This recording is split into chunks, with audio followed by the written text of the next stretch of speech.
Ever feel like you're capable of so much more, Yeah. but uh, something's holding you back, like there's this invisible ceiling on your potential? Yeah. Well, that's what we're diving into today Okay. with Psycho-cybernetics Mm-hmm. by Dr. Maxwell Maltz. It's a book that claims those barriers, they might actually be in your own mind. You know what's really fascinating is that Dr. Maltz, he wasn't a psychologist. Yeah. He was a plastic surgeon. Interesting. And he started noticing these dramatic personality shifts in patients after surgery. Oh, wow. And it wasn't just about their looks. Right. He realized their self-image, it was completely transformed. So it's not just a superficial makeover, it's a mental one too. Right. I'm curious, what exactly did he find about the power of self-image? Well, he discovered that people tend to, live up to or down to how they see themselves. Uh-huh. If your self-image is that of a failure, you'll subconsciously sabotage yourself, Wow. even with amazing opportunities right in front of you. Oh, wow. But a positive self-image, it can unlock potential you never knew you had. It's like a self-fulfilling prophecy then. Yeah. Your self-image determines your reality. Exactly. And Dr. Maltz, he didn't just observe this, he connected it to the science of cybernetics. Cybernetics, that's the study of systems like robots and computers, right? Yeah. What does that have to do with their mind? Well, think of your brain as a super sophisticated goal-seeking machine. Okay. Maltz said it works like a servo mechanism, What? constantly trying to achieve whatever goal you set for it. So if my self-image is negative, I'm essentially setting my brain the wrong goal. Yes. Like putting the wrong address into a GPS. It'll get me there, but it won't be where I want to be. A perfect analogy. Uh-huh. And to really hit this home, Maltz gives this really compelling example of a salesman who was disfigured in an accident. Okay, so how does cybernetics and self-image play into this salesman's story? Well, before the accident, he was successful, confident, Right. but the disfigurement, it just shattered his self-image. Wow. He became withdrawn, unsuccessful, almost like he was living out the failed image he now had of himself. Oh, wow. It wasn't until surgery restored not just his face, but his belief in himself that he thrived again. It proves that your self-image isn't just vanity. It's like a blueprint your brain follows. That's a powerful example of how our beliefs shape our reality. Yeah. But if our self-image is so ingrained, can we actually change it? Absolutely. Yeah. And this is where psycho-cybernetics gets really interesting.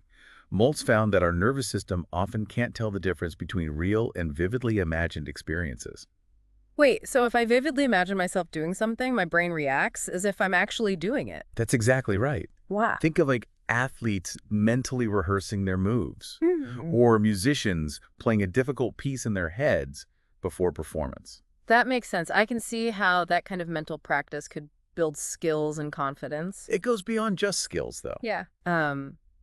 Maltz shares this amazing anecdote about a scientist who basically cured himself of headaches and revived his stalled career simply by focusing on positive thoughts for a month. Really? Yeah. He deliberately ignored all negativity. It's a testament to the power of our mental focus. So by deliberately creating positive mental images, we can actually reprogram our self-image. Precisely. You can harness this power by consciously imagining yourself succeeding. Feeling those emotions of accomplishment. It's like planting those positive seeds in the garden of your mind. Okay, so I'm starting to see how this all fits together. Yeah. Cybernetics, self-image, Yeah. imagination. Yeah. But what about those times when we're held back by, doubts or negative beliefs about ourselves? Maltz calls those limiting beliefs, Yeah. and he believed we're practically hypnotized by them, even if they're not true. So it's not just about building a positive self-image. It's also about dismantling the negative one. Exactly. He uses the story of Dr. Alfred Adler, the famous psychologist. Okay. Adler struggled with math as a kid, convinced he was just dumb at it. But then he had this sudden breakthrough, solving a problem that no one else could. I'm guessing that changed everything for him. Completely. It shattered that limiting belief. From then on, he excelled in math. Wow. The takeaway is we have to identify those limiting beliefs and actively dehypnotize ourselves. It's about challenging those false narratives and replacing them with empowering truths. So it's like we're both the programmer and the program, and we have the power to rewrite the code. You got it. And once you start breaking free from those self-imposed restrictions, Yeah.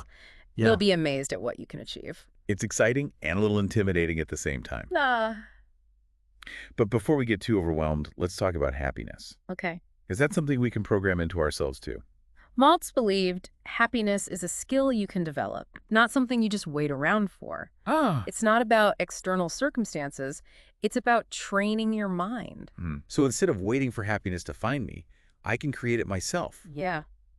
How do I do that? He gives this simple but powerful tip. Okay. Practice noticing the good things, no matter how small. Uh-huh. Actively savor those positive experiences. It's like building a muscle. Mm-hmm. The more you focus on the positive, the stronger your happiness muscle becomes. Okay. You're essentially rewiring your brain for joy. So it's not about ignoring problems. It's about choosing where we focus our energy. Yes. That makes a lot of sense. But what about those people who just seem naturally successful? Are they born that way, or is there something we can learn from them? That's where the success-type personality comes in. Okay. Maltz outlines 7 traits that he observed in successful people. He even uses the acronym SUCCESS to make them easy to remember. Okay, I'm intrigued. Let's break those down. All right. What's the first S? The first S stands for sense of direction. And Maltz isn't just talking about, knowing where you're going geographically. Right. So it's more about having a clear vision for your life. Exactly. Yeah. He compares it to being the captain of a ship. Okay. A ship without a destination will just drift aimlessly. Right. Similarly, if you don't have a sense of direction in life, you're unlikely to reach your full potential. So how do you develop that sense of direction? Is it about setting specific goals? That's a big part of it. Okay. But it's also about understanding your values, your passions, what truly matters to you. It's about aligning your actions with your deepest desires. That makes sense. Yeah. It's like giving your internal GPS the right coordinates. Setting the destination for where you want to go in life. And this ties back to what we were discussing earlier about the brain as a goal-striving mechanism. Right. If you don't give your brain clear goals, it's going to flounder. It needs that direction to operate effectively. Right. It's like a powerful engine without a steering wheel. Exactly. Uh-huh. Now, the second S in success stands for understanding. Okay.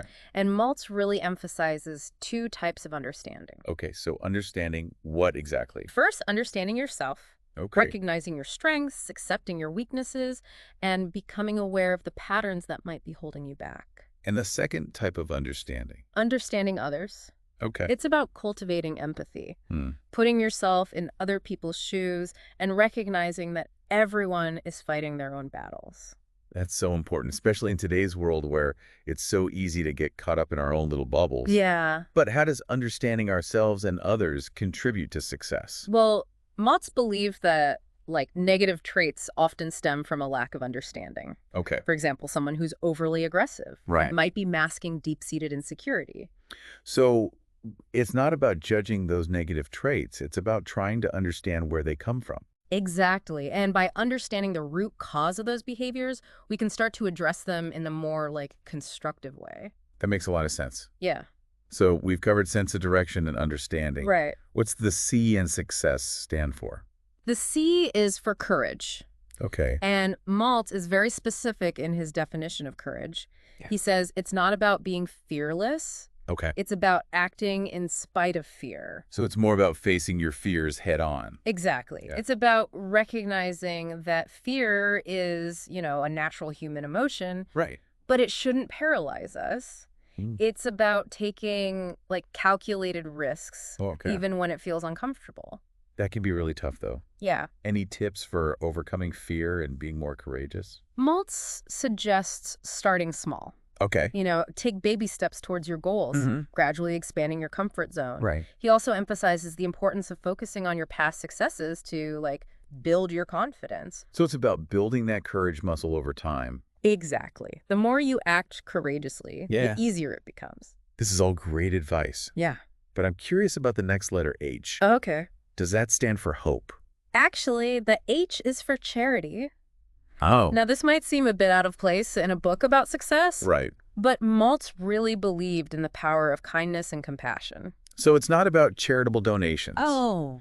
It's more about having a charitable attitude. Precisely. Yeah. It's about showing understanding towards others, Mm-hmm. offering support, and practicing forgiveness. But how does that translate into personal success? Well, Maltz believed that how we treat others is a reflection of how we feel about ourselves. Okay. If we're constantly judging and criticizing others, Yeah. we're likely to do the same to ourselves. So by being kind and compassionate towards others, we're Yeah. actually cultivating those same qualities within ourselves. That's exactly right. And those qualities, in turn, contribute to greater success and happiness. This is really making me rethink my definition of success. Mm-hmm. It's not just about achieving goals, it's about becoming a better person along the way. Exactly. Now, the second E in success stands for esteem, Okay. and it has two parts. Okay, so esteem for who? First, esteem for yourself.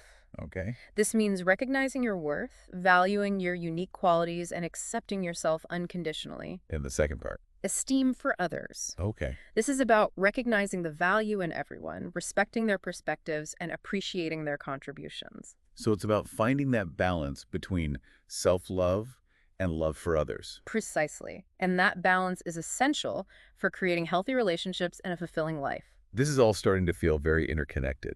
Like all these traits work together to create a more successful and joyful life. That's a great observation. Now, the next S in success is for self-confidence, which Okay. might seem obvious. I mean, who doesn't want more self-confidence? Right. But what's Maltz's take on it? He differentiates true self-confidence from arrogance or bravado. He says it's about having a realistic assessment of your abilities and trusting yourself to handle challenges effectively. So it's not about being cocky. It's about believing in your ability to learn and grow. Exactly.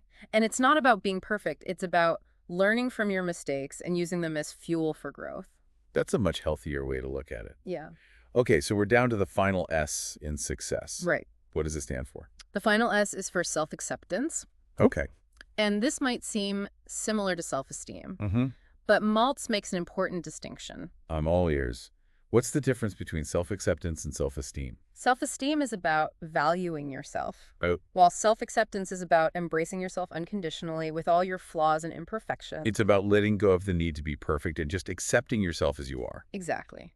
Maltz argues that striving for perfection is like a recipe for frustration and unhappiness. He encourages us to accept ourselves as we are, recognizing that our imperfections are part of what makes us unique and beautiful. That's such a liberating concept. Yeah. To embrace your imperfections and see them as part of your individuality. Precisely. And remember, this journey of self-acceptance is ongoing. It's something we need to practice daily.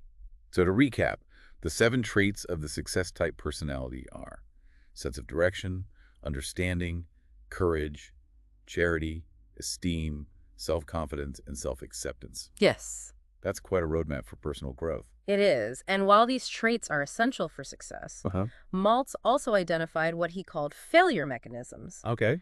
These are like negative patterns that can sabotage our effort and prevent us from reaching our full potential. So it's like the flip side of the success trait. Exactly. Those are the things we need to watch out for and try to avoid. Exactly. He identified 7 of these failure mechanisms, and they're often rooted in negative self-images and limiting beliefs. They can create like a vicious cycle that's tough to break. Okay, I'm a little nervous to hear what these are, but I'm also curious. Okay. What's the first one? The first failure mechanism Maltz talks about is frustration.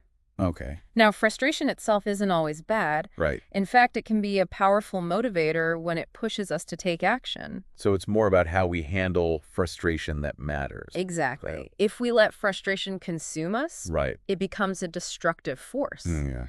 Maltz gives this example of a businessman who kept getting frustrated after like failed ventures.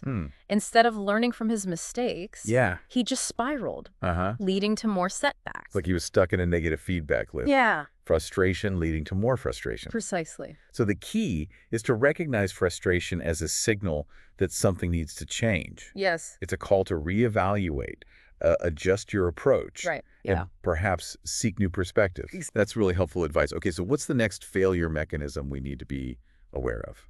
The next one is aggressiveness. All right. Now, Maltz isn't saying assertiveness is bad. Right. In fact, it's essential for success. Yeah. But when assertiveness becomes excessive, it turns into aggression, Right. which can damage relationships and hinder progress. So it's about finding that balance between being assertive and being aggressive. Exactly. He gives the example of a manager who was constantly berating his employees. Yes. His aggressive behavior, it created a toxic environment and ultimately hurt productivity. Exactly. That's a classic example of how aggression backfires. Yeah. It seems like it comes from a place of insecurity rather than strength. Often that's the case. Mm. And speaking of insecurity, Yeah. that's actually the next failure mechanism Maltz discusses. Okay, I think we all experience insecurity at some point. Right. But how does it become a major obstacle to success? Maltz says insecurity stems from comparing ourselves to others and focusing on our perceived flaws. Right. We end up feeling inadequate, Yeah. which erodes our confidence and prevents us from taking risks. So it's that classic trap of comparing ourselves to others, Yeah. which never really ends well, does it? Not really. Instead, we should focus on our own journey, celebrating our own progress, Yeah. and recognizing that everyone has their own unique strengths and weaknesses. Exactly. That's such a crucial reminder. Yeah. Comparison really is the thief of joy. Okay, I'm ready for the next failure mechanism. Okay. What is it? This one might hit close to home for some people. Okay. It's loneliness. Loneliness. And Maltz isn't just talking about being physically alone. It's about feeling disconnected from others. I think that's something a lot of people can relate to, Yeah. especially in today's world. Right. But how does loneliness become a barrier to success? Well, it can become a vicious cycle. Yeah. If we feel lonely, Huh? we might withdraw from social interactions, which only intensifies our feelings of isolation. It can really impact our, mental and emotional well-being, Right. which then affects our ability to, perform at our best. So it's important to break that cycle and actively seek connection. Absolutely. Nurturing our relationships, engaging in activities that bring us joy and connection. Right. These are all essential for combating loneliness. That makes sense. So loneliness is about feeling disconnected from others. Yeah. What's the next failure mechanism on Maltz's list? It's resentment. How does that look? That feeling of bitterness and anger we hold on to when we feel wronged or treated unfairly. Resentment is definitely a heavy emotion to carry around. Yeah. But how does it impact our success? Maltz describes it as like a poison. Okay. It corrodes our happiness and prevents us from moving forward. We get so caught up in past hurts that we lose sight of the present and the future. It's like holding onto a hot coal. You're the only one getting burned. A perfect analogy. Forgiveness is the antidote to resentment. Yeah. It doesn't mean condoning the actions. Right. It's about releasing ourselves from that bitterness and freeing up energy for more positive pursuits. That's a powerful concept. Yeah. Okay, what's the next failure mechanism on Maltz's list? This one is called emptiness. Emptiness. It's that feeling of meaninglessness, a lack of purpose in life. I can see how that would be a major roadblock to success. Yeah. But what causes that feeling of emptiness? It often arises when we're chasing goals that don't align with our true values. We might achieve external success, Yeah. but it doesn't bring inner fulfillment. So it's like achieving the wrong goals, Right. ending up at the wrong destination. Exactly. It's essential to align our goals with our values, our passions, and what truly gives us meaning in life. Right. That's where true fulfillment comes from. That makes a lot of sense. Yeah. All right, what's the final failure mechanism we need to be aware of? The final one is perhaps the most common. Okay. The fear of failure. Yeah. It's that paralyzing fear that prevents us from taking risks and pursuing our dreams. We've all been there. Right. But how do we overcome that fear and move forward? Maltz reminds us that failure is an inevitable part of growth. It's not about avoiding failure. It's about reframing our perspective on it. Right. He encourages us to view failure as feedback, Okay. an opportunity to learn and adjust our course. So it's not the opposite of success, it's part of the process. Exactly. The key is to develop resilience, Uh-huh. to bounce back from setbacks and keep moving forward. This has been such an insightful exploration of Maltz's failure mechanisms. There are definitely things we need to be mindful of as we're pursuing our goals and creating the lives we want. Absolutely. And remember, Maltz wasn't just about pointing out these failure mechanisms. Right. He also offered practical techniques for overcoming them. That's what I love about Psycho-cybernetics. Yeah. It's not just theory. Right. It's a practical guide to personal transformation. Exactly. He emphasized the importance of self-awareness, challenging those negative beliefs, and developing positive coping mechanisms. So it's about taking responsibility for our own mental and emotional well-being. Yes. Recognizing that we have the power to change those negative patterns. Precisely. And the journey doesn't end there. Oh. Maltz also delved into specific techniques for healing emotional scars from the past. He believed that past hurts Yeah. could create negative self-images and limiting beliefs that hold us back. That makes a lot of sense. Yeah. Unresolved emotional baggage can definitely weigh us down. Right. But how do we go about healing those emotional wounds? Well, he believed forgiveness was essential. Okay. And it's not about condoning what happened. It's about freeing yourself from that bitterness and resentment. It's a gift you give to yourself. So it's about letting go of the past Yeah. and creating space for healing and growth. Exactly. He also emphasized self-acceptance, embracing yourself with all your imperfections. Right. It's about recognizing that you're worthy of love and acceptance, regardless of your flaws. That's a beautiful message. But how do we actually practice self-acceptance? Yeah. It seems easier said than done. Yeah. He suggests focusing on your strengths, celebrating your accomplishments, and showing yourself compassion when you make mistakes. Okay. It's about treating yourself with the same kindness you would offer to a loved one. That's a great reminder. Yeah. We often judge ourselves more harshly than we judge anyone else. Very true. Now, along with forgiveness and self-acceptance, Yeah. Maltz also emphasized the power of positive self-talk. So it's about changing that inner dialogue, Yes, quieting that critical voice in our heads. exactly. It's about replacing negative thoughts with positive affirming statements, Yeah. becoming your own cheerleader, so to speak. I love that. Huh. And what about gratitude? Is that Yeah. something Maltz talked about as well? Absolutely. He believed gratitude was a powerful emotion that could shift our focus from what we lack to what we have. Right. He suggested like keeping a gratitude journal, Okay. writing down things we're thankful for each day. That's a great practice. It's so easy to get caught up in the things we don't have Yeah, and forget about all the good that's already present in our lives. exactly. Cultivating gratitude can have a profound impact on our happiness and well-being. This has been such an incredible deep dive into psycho-cybernetics. Yes, it has. It's amazing how relevant and practical Maltz's ideas are, even though the book was written decades ago. His work truly stands the test of time. Yeah. And he wasn't just offering theories. Right. He provided like a wealth of techniques for personal transformation, visualization, goal setting, relaxation techniques, managing emotions, Yeah. overcoming limiting beliefs. Plus, he gave us a toolbox Yeah. filled with powerful tools that we can use to create the lives we want. And the key is to find the tools that resonate with you and use them consistently. So what does this all mean for you, the listener? As we wrap up this deep dive, what are some key takeaways you can apply to your own life? First, remember that you have more power and control over your life than you realize. Your self-image is not fixed. It's something you can consciously shape. Start by identifying any limiting beliefs that might be holding you back. Challenge those beliefs and replace them with empowering truths. And remember the power of your imagination. Visualize yourself achieving your goals. Feel the emotions associated with those achievements. You're essentially programming your mind for success. Don't be afraid to take action, even if it's just one small step at a time. Remember, action creates momentum. Embrace challenges as opportunities for growth and learning. Cultivate resilience. Practice self-care, nurture your relationships, and above all, believe in yourself and your ability to create the life you truly desire. The journey starts now. What will your first step be?